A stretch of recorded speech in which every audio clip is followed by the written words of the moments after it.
पंजाबी खबरां दे इस बुलेटिन दे विच तुहाडा स्वागत है। मैं हां सुखविंदर सिंह। बुलेटिन की शुरुआत तो पहले एक नज़र हुण तक दी खास खबरां ते। भारी हंगामिਆਂ ਦੇ ਵਿੱਚ ਅੱਜ ਲੋਕ ਸਭਾ 'ਚ ਜ਼ਮੀਨ ਐਕਵਾਇਰ ਬਿੱਲ ਕੀਤਾ ਗਿਆ ਪੇਸ਼। ਵਿਰੋਧੀਆਂ ਨੇ ਜਤਾਇਆ ਵਿਰੋਧ।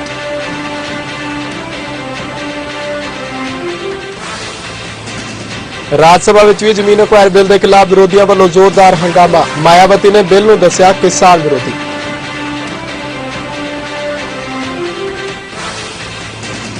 ਜ਼ਮੀਨ ਐਕਵਾਇਰ ਬਿੱਲ ਦੇ ਖਿਲਾਫ ਸੰਸਦ ਤੋਂ ਸੜਕ ਤੱਕ ਹੰਗਾਮਾ। ਜੰਤਰ ਮੰਤਰ ਤੇ ਅੰਨਾ ਹਜ਼ਾਰੇ ਦਾ ਧਰਨਾ।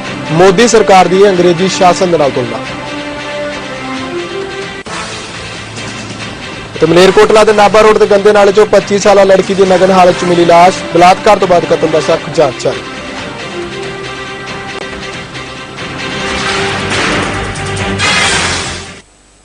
ਤੇ ਹੁਣ ਖਬਰਾਂ ਵਿਸਥਾਰ ਦੇ ਨਾਲ। ਭਾਰੀ ਰੌਲੇ ਰੱਪੇ ਦੇ ਵਿੱਚ ਆਖਿਰਕਾਰ ਲੋਕ ਸਭਾ ਦੇ ਵਿੱਚ ਭੂਮੀ ਐਕਵਾਇਰ ਬਿੱਲ ਅੱਜ ਪੇਸ਼ ਕਰ ਦਿੱਤਾ ਗਿਆ।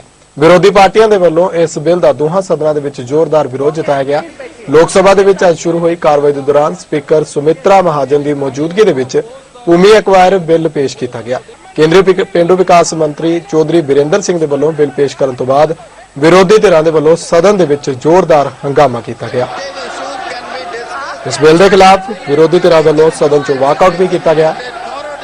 जोरदार विरोध दे विच भूमि एक्वायर बिल आज लोक सभा दे विच पेश कर दिया गया। बनी हुई कानून थी और आज फिर 2014 में आपने जो कानून लाया ऐसा नहीं चलेगा मैडम। इन जून 2000 ਤੇ ਉਧਰ ਸੰਸਦ ਦੇ ਬਜਟ ਸੈਸ਼ਨ ਦੇ ਦੌਰਾਨ ਰਾਜ ਸਭਾ ਦੇ ਵਿੱਚ ਵੀ ਅੱਜ ਜੰਮ ਕੇ ਹੰਗਾਮਾ ਹੋਇਆ। ਮੋਦੀ ਸਰਕਾਰ ਵਿਰੁੱਧ ਜ਼ਮੀਨ ਐਕਵਾਇਰ ਦੇ ਮੁੱਦੇ ਤੇ ਵਿਰੋਧੀ ਪਾਰਟੀਆਂ ਦੇ ਵੱਲੋਂ ਜ਼ੋਰਦਾਰ ਵਿਰੋਧ ਜਤਾਇਆ ਜਾ ਰਿਹਾ ਹੈ। ਇੱਕ ਸੁਰ ਦੇ ਵਿੱਚ ਵਿਰੋਧੀ ਪਾਰਟੀਆਂ ਵੱਲੋਂ ਸਰਕਾਰ ਤੇ ਧਾਵਾ ਬੋਲਿਆ ਜਾ ਰਿਹਾ ਹੈ। ਜੇਡੀਯੂ ਮੁਖੀ ਸ਼ਰਦ ਯਾਦਵ ਅਤੇ ਬਸਪਾ ਸੁਪਰੀਮੋ ਕੁਮਾਰੀ ਮਾਇਆਵਤੀ ਦੇ ਵੱਲੋਂ ਭੂਮੀ ਐਕਵਾਇਰ ਬਿੱਲ ਦੇ ਮਾਮਲੇ ਦੇ ਵਿੱਚ ਸਰਕਾਰ ਦੇ ਵਿਰੁੱਧ ਜ਼ੋਰਦਾਰ ਹਮਲੇਬਾਜ਼ੀ ਕੀਤੀ ਗਈ। ਮਾਇਆਵਤੀ ਦਾ ਕਹਿਣਾ ਹੈ ਕਿ ਇਹ ਬਿੱਲ ਕਿਸਾਨਾਂ ਦੇ ਹੱਕ ਦੇ ਵਿੱਚ ਨਾ ਹੋ ਕੇ ਦੇਸ਼ ਦੇ ਕੁਝ ਮੁੱਠੀ ਭਰ ਉਦਯੋਗਪਤੀਆਂ ਦੇ ਹੱਕ ਦੇ ਵਿੱਚ ਹੈ, जबकि अरुण जेतली ने इस नूं किसान हित बिल का दर्जा दिता है।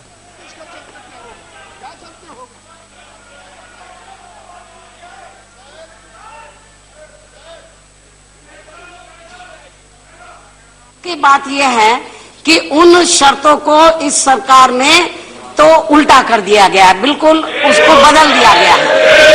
तो ये किसानों के हित में नहीं है, बल्कि जब जो अभी अध्यादेश लाया गया है तो उस अध्यादेश में भूमि अधिग्रहण बिल में जो अमेंडमेंट किया गया है, इसको लेकर जो अध्यादेश लाया गया है, तो उससे उस अध्यादेश का अध्ययन करने के बाद हमारी पार्टी इस नतीजे पर पहुंची है कि ये पूरा अध्यादेश किसानों के हित में नहीं है, बल्कि देश के कुछ मुट्ठी भर बड़े बड़े उद्योगपति और धन्ना सेठों के हित में है।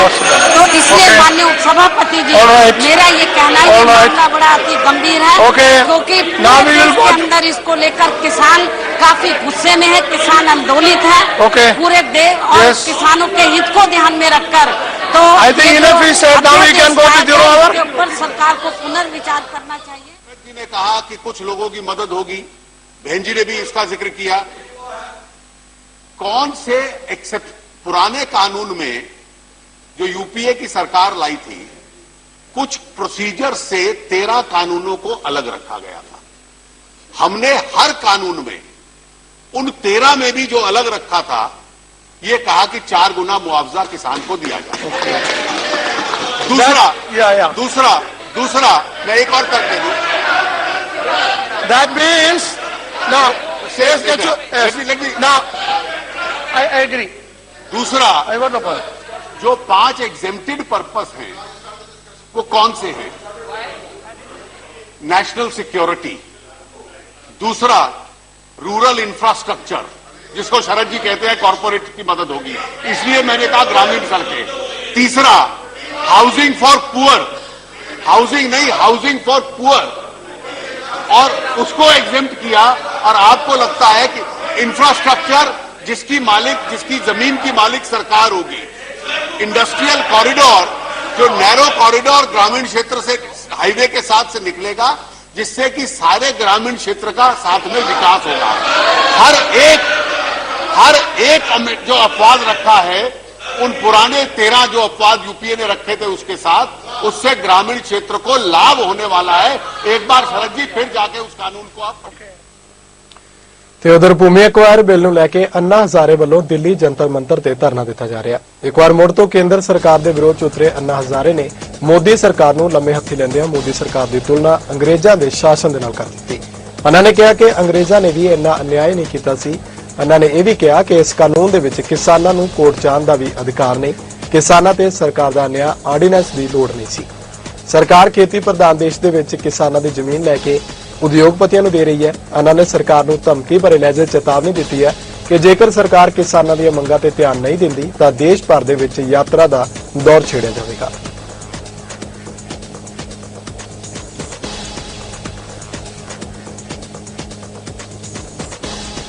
ਤੇ ਗੱਲ ਕਰ ਲੈਂਦੇ ਹਾਂ ਕੁਝ ਹੋਰ ਖਬਰਾਂ ਦੀ। ਮਲੇਰਕੋਟਲਾ ਦੇ ਵਿਖੇ ਉਸ ਸਮੇਂ ਸਹਿਮ ਦਾ ਮਾਹੌਲ ਬਣ ਗਿਆ ਜਦੋਂ ਨਾਭਾ ਰੋਡ ਤੇ ਗੰਦੇ ਨਾਲੇ ਦੇ ਵਿੱਚ ਇੱਕ 25 ਸਾਲਾ ਲੜਕੀ ਦੀ ਨਗਨ ਹਾਲਤ ਵਿੱਚ ਲਾਸ਼ ਮਿਲੀ। ਲੜਕੀ ਦੇ ਪਰਿਵਾਰ ਵਾਲੇ ਜਿੱਥੇ ਲੜਕੀ ਦੇ ਬਲਾਤਕਾਰ ਤੋਂ ਬਾਅਦ ਕਤਲ ਦਾ ਸ਼ੱਕ ਜਤਾ ਰਹੇ ਨੇ, ਉੱਥੇ ਪੁਲਿਸ ਦੇ ਵੱਲੋਂ ਇਸ ਦੀ ਜਾਂਚ ਕਰਨ ਦੀ ਗੱਲ ਆਖੀ ਜਾ ਰਹੀ ਹੈ। ਮੌਕੇ ਤੇ ਪਹੁੰਚੀ ਪੁਲਿਸ ਨੇ ਲਾਸ਼ ਨੂੰ ਪੋਸਟਮਾਰਟਮ ਲਈ ਸਥਾਨਕ ਸਰਕਾਰੀ ਹਸਪਤਾਲ ਭੇਜਦਿਆਂ ਅਗਲੀ ਕਾਰਵਾਈ ਸ਼ੁਰੂ ਕਰ ਦਿੱਤੀ ਹੈ। ਦੱਸਿਆ ਜਾ ਰਿਹਾ ਹੈ ਕਿ ਮ੍ਰਿਤਕ ਲੜਕੀ ਅਕਾਲੀ ਦਲ ਦੇ ਸੀਨੀਅਰ ਆਗੂ ਦੀ ਭਤੀਜੀ ਹੈ। ਲਿਹਾਜ਼ਾ ਜਾਂਚ ਤੋਂ ਬਾਅਦ ਸਪਸ਼ਟ ਹੋਵੇਗਾ ਕਿ ਆਖਿਰਕਾਰ ਮੌਤ ਦੀ ਵਜ੍ਹਾ ਕੀ ਸੀ। ਜੀ ਹੈ ਮੇਰੇ ਵੱਡੇ ਭਰਾ ਦੀ ਕੁੜੀ ਹੈ ਤੇ ਉਹਨਾਂ ਦੀ ਵੀ ਡੈਥ ਹੋਈ ਹੈ ਤੇ ਮੇਰੀ ਭਰਜਾਈ ਦੀ ਵੀ ਡੈਥ ਹੋਈ ਹੈ। ਇਹ ਥੋੜੀ ਜਿਹੀ ਸਧਾਰਨ ਸੀ, ਕਿਸੇ ਮਾੜੇ ਅਨਸਰਾਂ ਨੇ ਦਰਿੰਦਿਆਂ ਨੇ ਕਦੇ ਉਹਦੇ ਨਾਲ ਗਲਤ ਕੰਮ ਲੱਗਦਾ ਵੀ ਗਲਤ ਕੰਮ ਕਰਕੇ ਉਹਦਾ ਰੇਪ ਕੀਤਾ। ਅਸੀਂ ਪ੍ਰਸ਼ਾਸਨ ਨੂੰ ਵੀ ਤੇ ਸਰਕਾਰ ਨੂੰ ਵੀ ਬੇਨਤੀ ਕਰਦੇ ਹਾਂ ਕਿ ਜਲਦੀ ਤੋਂ ਜਲਦੀ ਇਹਨਾਂ ਦਰਿੰਦਿਆਂ ਨੂੰ ਪਕੜਿਆ ਜਾਵੇ ਤੇ ਇਹਨਾਂ ਨੂੰ ਸਜ਼ਾ ਦਿੱਤੀ ਜਾਵੇ।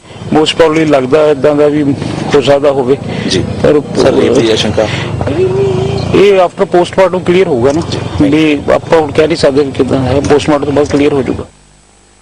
ਤੇ ਪੰਜਾਬ ਵਿੱਚ ਬੈਂਕ ਲੁੱਟਣ ਦੀਆਂ ਵਾਰਦਾਤਾਂ 'ਚ ਹੁਣ ਮਾਮਲਾ ਮੋਗਾ ਦਾ ਹੈ, ਜਿੱਥੇ ਪੰਜਾਬ ਐਂਡ ਸਿੰਧ ਬੈਂਕ ਨੂੰ ਦੋ ਸ਼ਾਤਰ ਚੋਰਾਂ ਨੇ ਆਪਣਾ ਨਿਸ਼ਾਨਾ ਬਣਾਇਆ। ਰਾਤ ਦੇ ਸਮੇਂ ਬੈਂਕ ਅੰਦਰ ਦਾਖਲ ਹੋਣ ਤੋਂ ਬਾਅਦ ਬੈਂਕ ਦਾ ਲੋਕਰ ਅਤੇ ਬੈਂਕ ਦੇ ਬਾਹਰ ਬਣੇ ਏਟੀਐਮ ਤੋੜਨ ਦੀ ਨਾਕਾਮ ਕੋਸ਼ਿਸ਼ ਕੀਤੀ ਗਈ। ਵਾਰਦਾਤ ਦਾ ਪਤਾ ਸਵੇਰੇ ਲੱਗਿਆ, ਜਿਸ ਤੋਂ ਬਾਅਦ ਤੁਰੰਤ ਪੁਲਿਸ ਨੂੰ ਸੂਚਿਤ ਕੀਤਾ ਗਿਆ।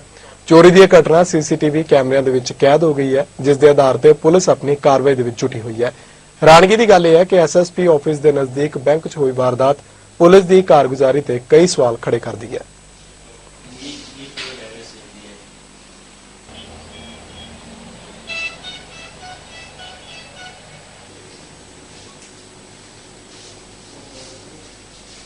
ਪੰਜਾਬ ਸਿੰਧ ਬੈਂਕ ਦੀ ਬ੍ਰਾਂਚ ਹੈਗੀ ਹੈ ਔਰ ਉਹਦੇ ਉੱਪਰ ਜਿਹੜੀ ਹੈਗੀ ਹੈ ਲక్ష్ਮੀ ਦੀ ਇੱਕ ਏਜੰਸੀ ਹੈ। ਉੱਥੇ ਰਾਤ ਅਟੈਂਪਟ ਹੋਈ ਹੈ ਔਰ ਏਟੀਐਮ ਦਾ ਦਰਵਾਜ਼ਾ ਨੂੰ ਨੁਕਸਾਨ ਹੋਇਆ ਤੇ ਲక్ష్ਮੀ ਦੇ ਵਿੱਚ ਜਿਹੜਾ ਫਰਨੀਚਰ ਕੁਝ ਦਰਵਾਜ਼ਾ ਵਗੈਰਾ ਤੋੜ ਕੇ ਅਟੈਂਪਟ ਕਰਨ ਦੀ ਕੋਸ਼ਿਸ਼ ਕੀਤੀ ਗਈ ਹੈ। ਸਾਡੇ ਕੋਲ ਕੰਪਲੇਂਟ ਆ ਰਹੀ ਹੈ ਔਰ ਕੁਝ ਸਾਨੂੰ ਜਿਹੜੀ ਹੈਗੀ ਉੱਥੇ ਕੈਮਰੇ 'ਚ ਫੁਟੇਜ ਵਗੈਰਾ ਮਿਲ ਗਈਆਂ। ਅਸੀਂ ਉਹਦੀ ਫਰਦਰ ਇਨਵੈਸਟੀਗੇਸ਼ਨ ਕਰ ਰਹੇ ਹਾਂ ਔਰ ਇਲੈਕਸ਼ਨ ਕਰਕੇ ਅਸੀਂ ਥੋੜੇ ਬਿਜੀ ਸੀਗੇ, ਸ਼ਾਮ ਤੱਕ ਅਸੀਂ ਜਿਹੜਾ ਕਰ ਸਕਦੇ।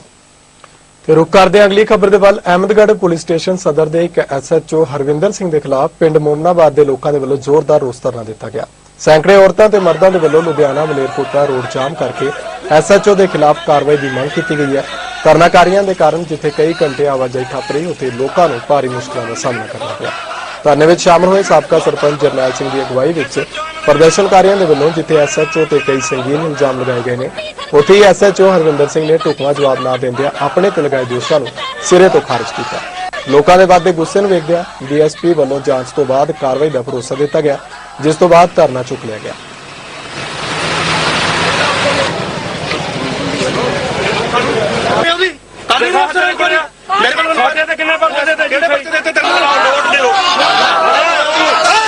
ਜਦੋਂ ਸਾਡਾ ਖਾਣੇ ਵੀ ਰਾਤ ਉਦੋਂ ਮੈਂ ਹੋਈ ਆ, ਉਦੋਂ ਬਾਅਦ ਦੇ ਵਿੱਚ ਕਿਹਾ ਇਹ ਧਰਨਾ ਲਾਇਆ ਕਿ ਸਾਡੀ ਸੁਣਵਾਈ ਨਹੀਂ ਹੁੰਦੀ। ਐਸਐਚਓ ਥਾਣੇ ਵਾਲਾ, ਸਦਰ ਥਾਣੇ ਵਾਲਾ, ਸੁਣਾਲਾ ਇਹ ਸਾਡੀ ਹੁੰਦੀ ਆ, ਇਹ ਸਾਡੀ ਸੁਣਦਾ ਨਹੀਂ ਹੈਗਾ। ਢੂੰਡਾਂ ਦੀ ਚੱਲਦੀ ਆ, ਢੂੰਡਾਂ ਤੋਂ ਫੋਨ ਕਰਦਾ ਜੀ, ਇਹ ਢੂੰਡਾ ਸਾਡੀ ਕੋਈ ਨਹੀਂ ਹੁੰਦਾ, ਪੈਸੇ ਲੈਂਦਾ ਹੈ ਐਸਐਚਓ। ਪੈਸੇ ਲੈ, ਸਾਡੇ ਕੋਲ ਇੰਨੀ ਹਿੰਮਤ ਨਹੀਂ ਜੀ ਸਾਡੇ ਪੈਸੇ ਦੇਣ ਦੀ। ਸਾਡੇ ਚ ਅਸੀਂ ਗਰੀਬ ਬੰਦੇ ਆ, ਉਹ ਤਕੜੇ ਬੰਦੇ ਦੀ ਕਰਦਾ ਪੈਸੇ ਵਾਲੇ ਦੀ, ਗਰੀਬ ਬੰਦੇ ਦੀ ਸਾਡੀ ਸੁਣਦਾ ਨਹੀਂ। ਸਾਡੇ ਕੋਲ ਇੱਕ ਵਿਸਵਾ ਥਾਂ ਸੀ, ਉਹ ਵੀ ਸਾਤੋਂ ਖੋਲਿਆ ਧੱਕੇ ਨਾਲ। ਇਹਨੇ ਐਸਐਚਓ ਨੇ ਪੈਸੇ ਲੈ ਕੇ ਦਵਾਤਾ ਸਾਡੇ ਦੂਜੇ ਘਰਦਿਆਂ ਨੂੰ। ਸਾਡੇ ਜੀ ਸੁਣਨੀ ਚਾਹੀਦੀ ਆ ਇਹਨੂੰ, ਨਹੀਂ ਇਹਨੂੰ ਵਰਦੀ ਤੋਂ ਲਹਾਉਣਾ ਚਾਹੀਦਾ ਹੈ ਜੀ ਇਹਨੂੰ, ਅਫਸਰਾਂ ਨੂੰ ਜਿਹੜੇ ਨਹੀਂ ਸੁਣਵਾਈ ਕਰਦੇ ਸਾਡੀ ਗਰੀਬਾਂ ਦੀ। ਕਿੱਥੇ ਲੋ ਰਿਪੋਰਟ ਕਿੱਥੇ ਲਿਖਾਉਣ ਗਏ ਸੀਗੇ? ਅੱਛਾ, ਕੀ ਲਿਖਾਉਣ ਗਏ ਸੀ ਰਿਪੋਰਟ? ਅੱਖਾਂ ਸਵਾਦ ਪੈ ਗਈ, ਟਰਾਲੀ ਟੁੱਟਦੀ ਜਾਂਦੀ ਵੀ ਗੱਡੀ ਜੀ ਨਾਲ ਹਾਂ, ਫਿਰ ਉਹ ਇਹ ਕੀ ਕਹਿੰਦੇ ਤੁਹਾਨੂੰ? ਉਹਨਾਂ ਨੇ ਫੜ ਕੇ ਬੰਦ ਕਰਤਾ ਅੱਧਾ ਪੌਣਾ ਘੰਟਾ ਜੀ। ਫਿਰ ਇਹ ਸਰਪੰਚ ਸਾਹਿਬ ਗਏ ਤਾਂ ਉਹਨਾਂ ਨੇ ਰਿਪੋਰਟ ਲਿਖੀ ਹੈ। ਬਾਅਦ ਚ ਆਲੂ ਵੀ ਗਾਇਬ ਕਰਤੇ। ਆਲੂ ਕਿੰਨੇ ਕੁ ਸੀ ਤੁਹਾਡੀ ਗੱਡੀ 'ਚ? 200 ਗੱਟਾ ਜੀ, 200 ਗੱਟਾ ਜੀ। ਹਾਂ, ਹੁਣ ਆਲੂ ਕਿੱਥੇ ਨੇ? ਉਹ ਪਤਾ ਹੀ ਨਹੀਂ ਆਲੂ ਕਿੱਥੇ ਨੇ। ਦੇ ਆਪਣੇ ਆਏ ਨੇ ਇੰਸਪੈਕਟਰ, ਆਪਣੇ ਐਸਐਚਓ ਆਇਆ ਉਦੋਂ ਦਾ ਹੀ ਸਾਡੀ ਕੋਈ ਗੱਲ ਨਹੀਂ ਸੁਣੀ। ਅਸੀਂ ਐਸਐਸਪੀ ਸਾਹਿਬ ਦੇ ਵੀ ਗਏ, ਐਸਪੀ ਮਲੇਰਕੋਟਲੇ ਦੀ ਵੀ ਕੱਟ ਹੋਈ, ਉਹਨਾਂ ਨੇ ਕਹਿ ਕੇ ਸਾਡੀ ਸੁਲਾਹ ਵੀ ਕਰਾਈ। ਮੈਨੂੰ ਕਹਿੰਦੇ ਤਾਂ ਅੱਜ ਤੋਂ ਬਾਅਦ ਨਹੀਂ ਕੋਈ ਗੱਲ ਕਰਨੀ। ਮੈਂ ਕਿਹਾ ਜੀ ਮੈਂ ਨਹੀਂ ਕਰਦਾ, ਪਰ ਜਦੋਂ ਕੋਈ ਗੱਲ ਸਾਡੀ ਸੁਣਦਾ ਹੀ ਨਹੀਂ ਫਿਰ ਕਰੀਏ ਕੀ? ਇੱਕ ਤਾਂ ਸਾਡਾ 79 ਨੰਬਰ ਮੁਕੱਦਮਾ ਜੀ, ਉਹਦੇ ਵਿੱਚ ਸਾਡੀ ਐਕਸਟਰਾ ਰਿਪੋਰਟ ਹੀ ਨਹੀਂ ਲਈ। 7 ਮਹੀਨੇ ਹੋ ਗਏ।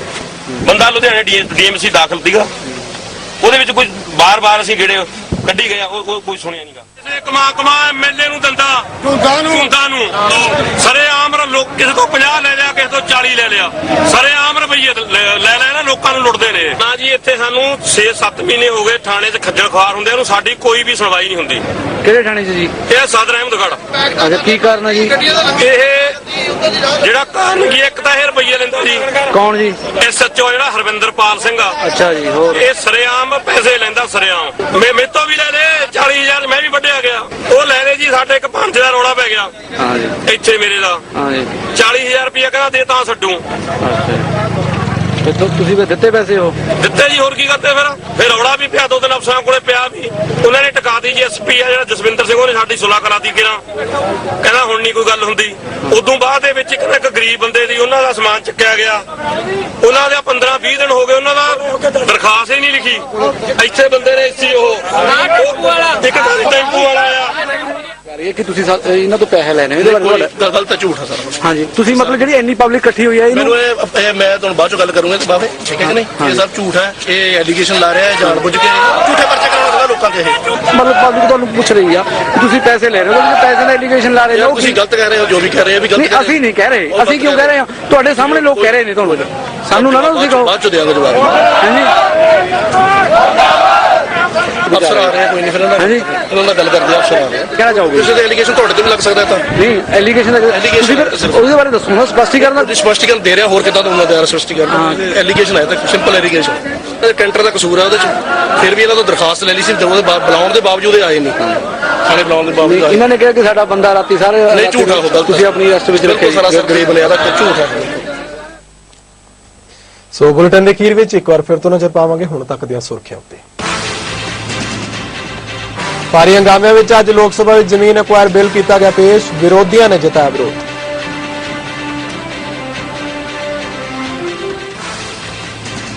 ਰਾਜ ਸਭਾ ਵਿੱਚ ਵੀ ਜ਼ਮੀਨ ਐਕਵਾਇਰ ਬਿੱਲ ਦੇ ਖਿਲਾਫ ਵਿਰੋਧੀਆਂ ਵੱਲੋਂ ਜ਼ੋਰਦਾਰ ਹੰਗਾਮਾ, ਮਾਇਆਵਤੀ ਨੇ ਬਿੱਲ ਨੂੰ ਦੱਸਿਆ ਕਿਸਾਨ ਵਿਰੋਧੀ।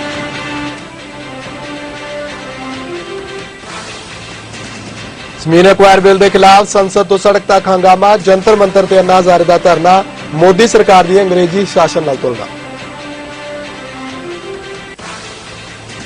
ਅਤੇ ਮਲੇਰਕੋਟਲਾ ਦੇ ਨਾਭਾ ਰੋਡ ਤੇ ਗੰਦੇ ਨਾਲੇ 'ਚੋਂ 25 ਸਾਲਾ ਲੜਕੀ ਦੀ ਨਗਨ ਹਾਲਤ 'ਚ ਮਿਲੀ ਲਾਸ਼, ਬਲਾਤਕਾਰ ਤੋਂ ਬਾਅਦ ਕਤਲ ਦਾ ਸ਼ੱਕ, ਜਾਂਚ ਜਾਰੀ।